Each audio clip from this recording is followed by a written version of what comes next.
Finora di crisi a Venezia si era parlato solo per settori e per aree geografiche. La crisi della chimica a Porto Marghera, la crisi dell'industria del vetro a Murano. Ora invece l'intero comune di Venezia che punta ad essere riconosciuto come area di crisi complessa grazie ad un'iniziativa intrapresa dalla Regione. Ad annunciarlo è stato lo stesso presidente Luca Zaia, secondo il quale ci sono le condizioni favorevoli perché la richiesta di area di crisi complessa per l'intero comune di Venezia possa essere riconosciuta a livello nazionale. Essere area di crisi complessa significa avere disponibilità finanziaria con fondi comunitari e non per la riqualificazione di aree, di aziende e per fare in modo che l'occupazione resti nei territori. Essere in queste aree significa ovviamente avere in questo senso una chance in più perché comunque è un riconoscimento a livello nazionale, cioè l'area viene riconosciuta perché a livello nazionale si dice che se quell'area va in crisi mette in crisi la politica economica del Paese.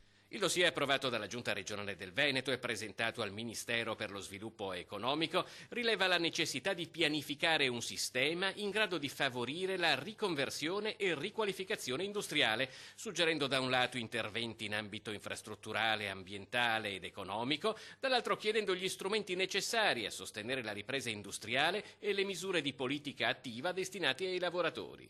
Abbiamo presentato il dossier e non nego che abbiamo buoni rapporti con il Ministero dello Sviluppo Economico. Questo dossier poi verrà valutato e ci sarà alla fine il decreto del Ministro.